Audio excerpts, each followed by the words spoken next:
ஆனால் இந்த காலங்களிலே வசனங்கள் தவறாக பிரசங்கம் பண்ணப்படுகிறது, மாற்றி பிரசங்கம் பண்ணப்படுகிறது. ஜனங்களுக்கு இதமான வார்த்தைகளை பிரசங்கம் பண்ணுகிறார்கள், ஜனங்களும் அதைத்தான் கேட்க மனதாயிருக்கிறார்கள். ஆமென். எச்சரிப்பின் சத்தமே இன்றைய தேவை. ஹல்லேலூயா.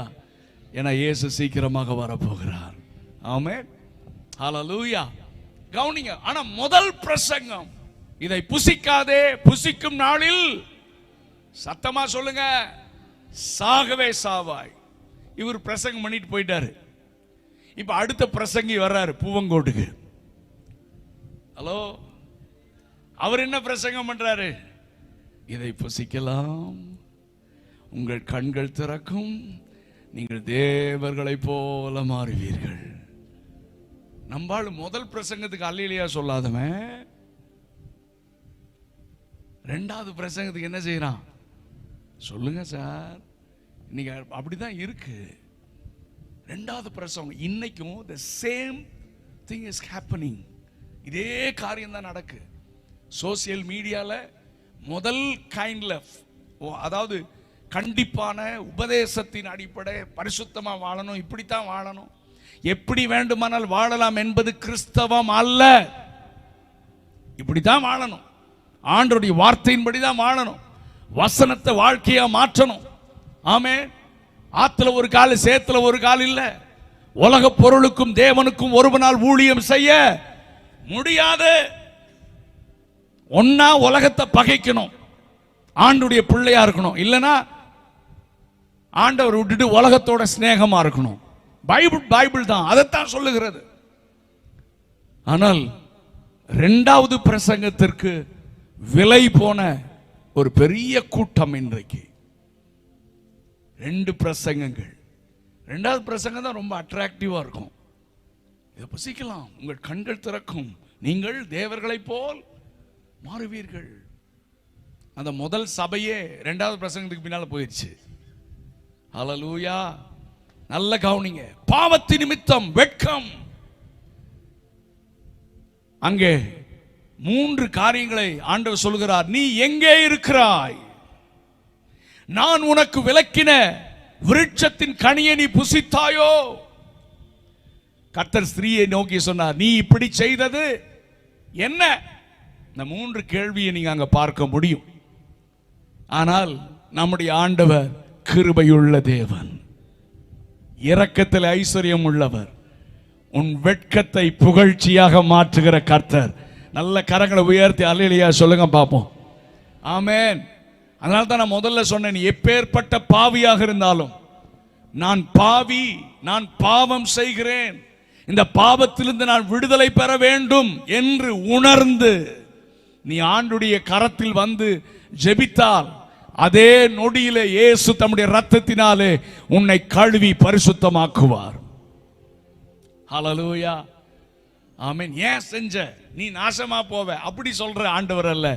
இனி பாவம் செய்யாதே, இனி பாவம், அவ்வளவுதான். கிருபையுள்ளவர். இன்றைக்கு அவர் கிருபையுள்ள தேவனாக நாம் அவரை ஆராதித்துக் கொண்டிருக்கிறோம், அவரோடு உறவாடி கொண்டிருக்கிறோம்.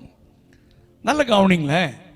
இப்போ தேவனாகிய கர்த்தர் வெட்கத்தினால், பாவத்தின் நிமித்தம், மறந்துடக்கூடாது. ஃபர்ஸ்ட் பாயிண்ட், ஏன் வெட்கம் வந்தது? பாவத்தின் நிமித்தம். சொல்லுங்க சத்தமா. ஆமா, பாவம் கண்டுபிடிக்கப்பட்டால் அது நிமித்தம் உனக்கு அவமானம், அது நிமித்தம் உனக்கு வெட்கம். நீ செய்கிற தவறு வெளியே தெரிந்தால் நீ தலை குனிந்து நடப்பாய். அது உன்னை சொந்தக்காரங்க, ஏன் அப்பா அம்மா இருந்தே உன்னை பிரிச்சிரும். ஆமென். பாவம் உன்னை உருக்குலைத்து விடும். பாவத்தின் அடிமைத்தனம். வாலிப தம்பி தங்கச்சி, நீ ரகசியமா செய்கிற பாவம் ஆண்டவர் வாய்ப்பு கொடுத்துட்டே இருப்பாரு. நீ மனம் திரும்பிட்டீனா அவர் கடலின் ஆழத்திற்குள் போட்டு விடுவார். ஆனால் மனம் திரும்பாமல் துணிகரமாக, யாருக்கும் தெரியாது நல்லா இருக்கிறேன்னு நீ துணிகரமா, மனைவிக்கு தெரியாம, கணவனுக்கு தெரியாம, அப்பா அம்மாவுக்கு தெரியாம நீ பாவம் செய்து கொண்டிருந்தால் ஒரு நாள் உன் பாவம் வெளியாகும். நான் எச்சரிப்பாகவே சொல்றேன். அநேகர் அப்படித்தான், ரகசிய பாவம். மனைவிக்கு தெரியாம கணவன், கணவனுக்கு தெரியாம மனைவி, பெற்றோருக்கு தெரியாத பிள்ளைகள். இன்னைக்கு பிள்ளைகள் பெற்றோருக்கு எதுவுமே சொல்றதில்லை, தங்களை மறைத்துக் கொள்ளுகிறார்கள். பாவம் பெற்றோர்கள் பிள்ளைகளை நம்புகிறார்கள். பிள்ளை அப்படி பண்ணான்னு சொன்னா கூட பெற்றோர்கள் நம்ப மாட்டாங்க. சொல்ற நம்ம மேலதான் கோபம் வரும் அவங்களுக்கு. ஆனால் பிள்ளைகள் பெற்றோர்களை ஏமாற்றிக் கொண்டிருக்கிறார்கள். கர்த்தர் உணர்த்துகிறத நான் உங்களோடு கூட பேசிக் கொண்டிருக்கிறேன். ஆவியானவர் சொல்லுகிறதை காதுள்ளவன் கேட்க கடவன். இன்றைக்கு நான் பேசுற வார்த்தை உங்களையும் நியாயம் தீர்க்கும், என்னையும் நியாயம் தீர்க்கும். யாரும் தப்பிக்க முடியாது.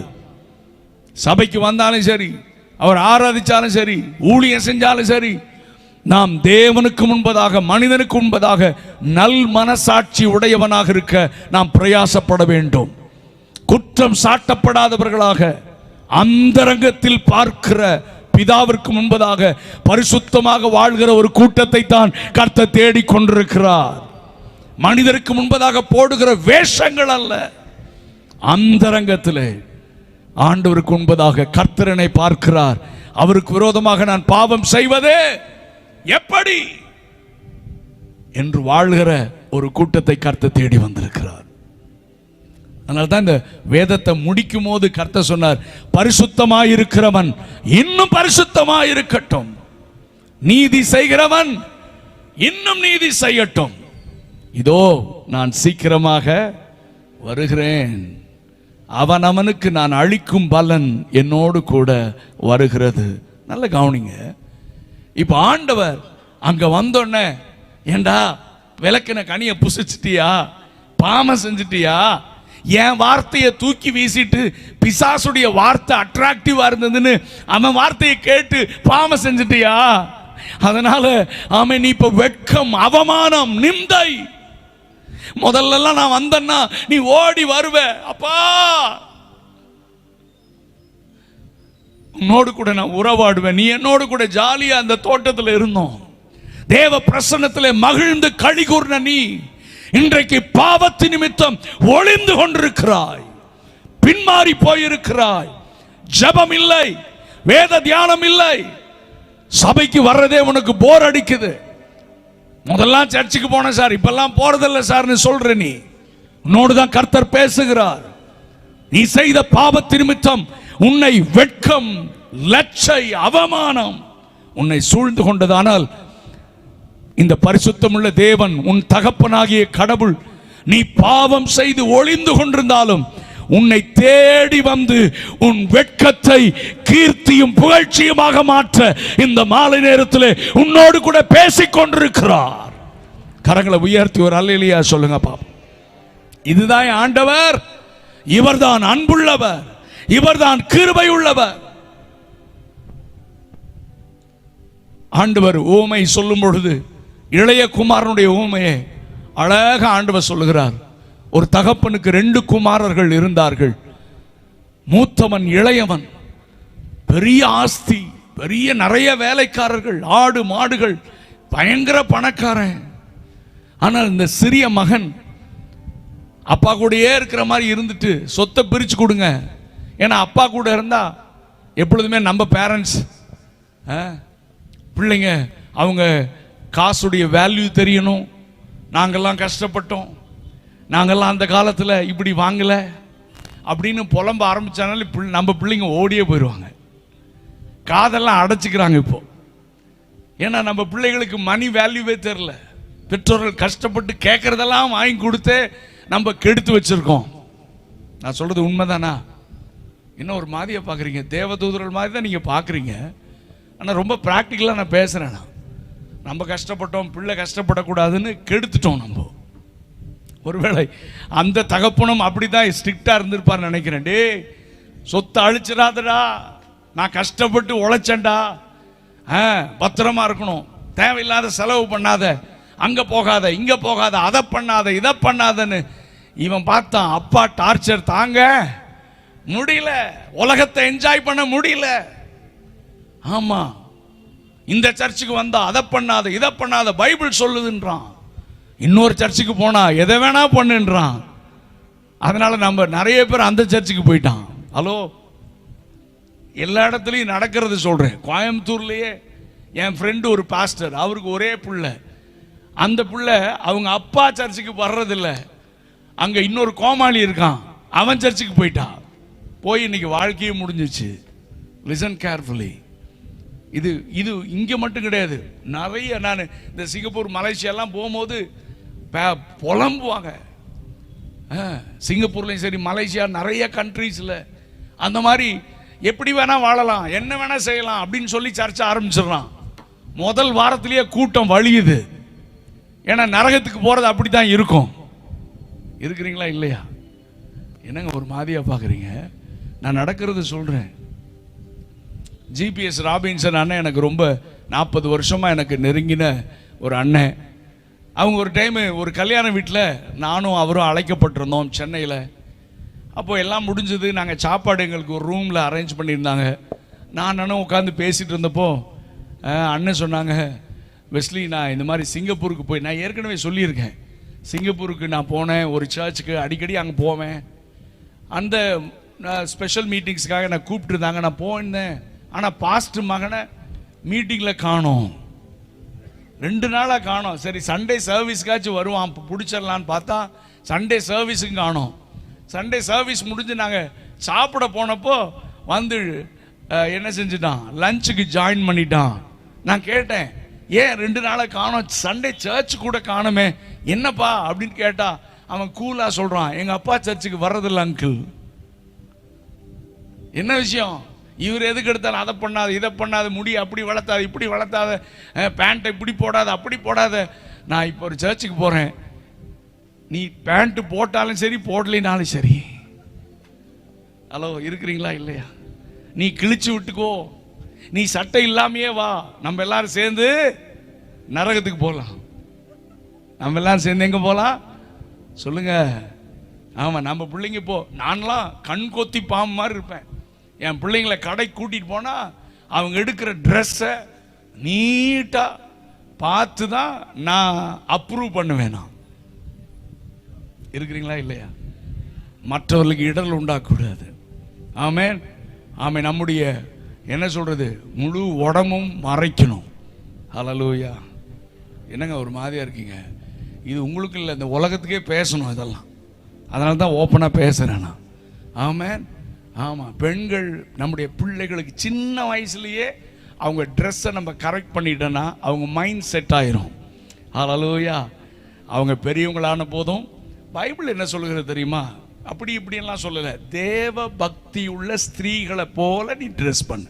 உன்னை பார்த்த உடனே அவனுக்கு வேற ஒன்றும் தோண்டக்கூடாது.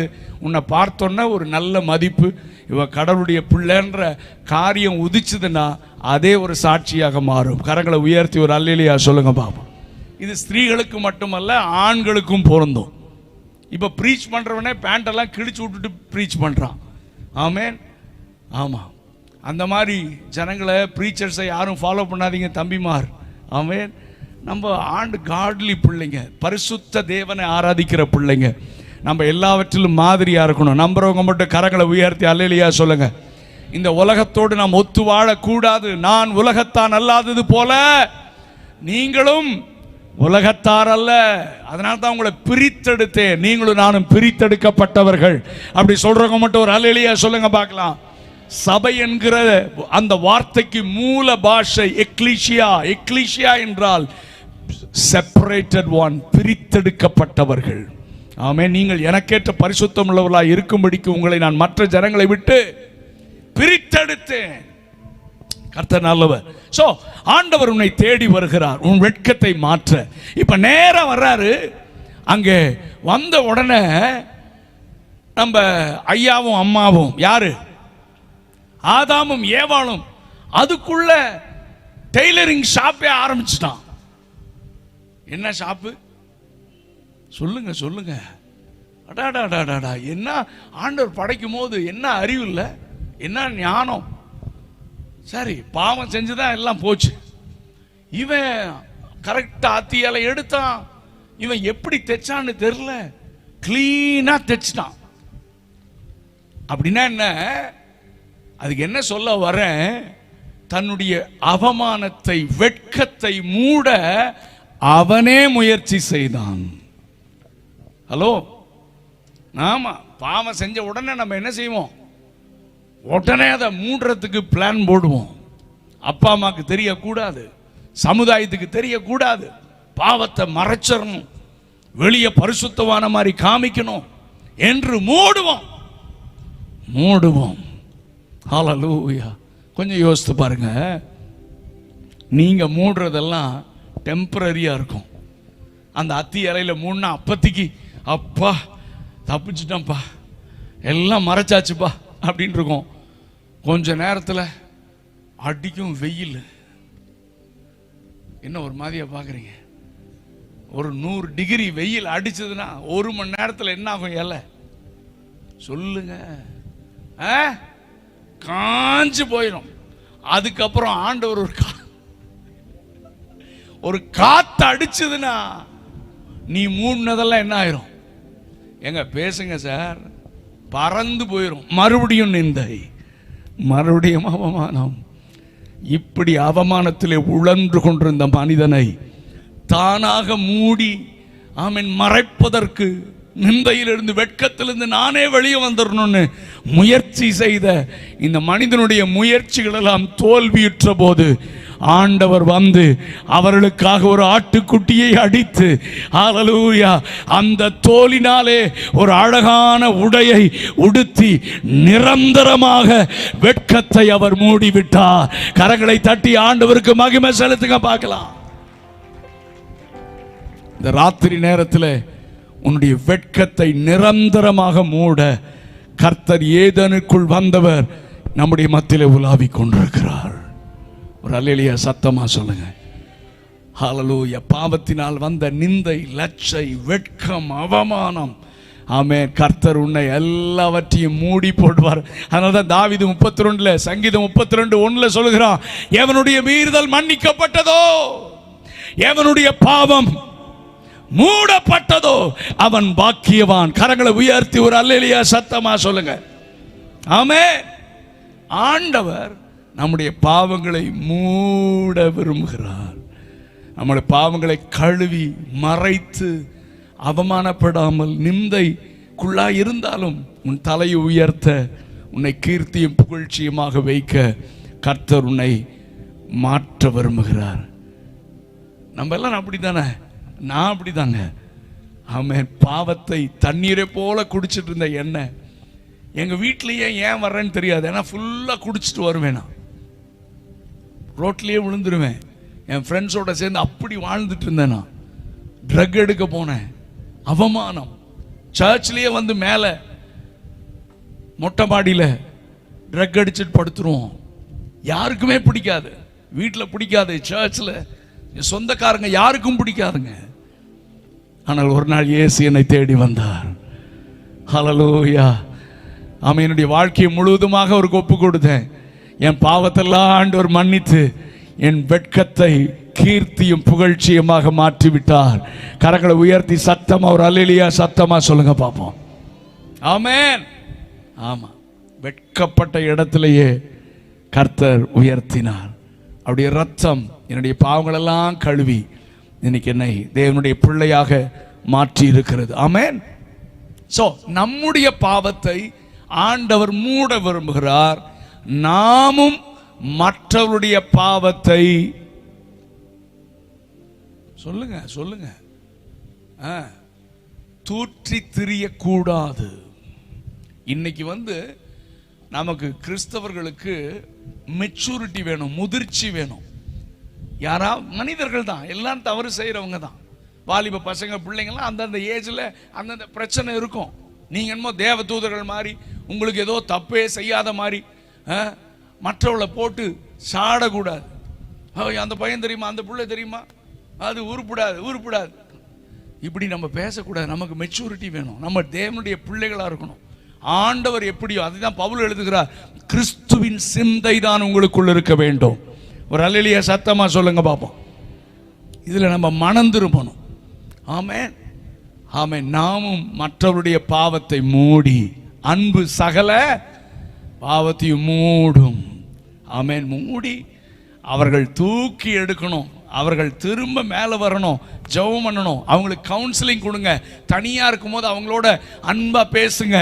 ஆமீன். அவர்களும் ஆமீன் ஆண்டுடைய பிள்ளைகளாக மாறணும், அவர்களும் எழுமணும். கரங்களை உயர்த்தி ஒரு அல்லேலூயா சொல்லுங்க பார்ப்போம். ஹல்லேலூயா.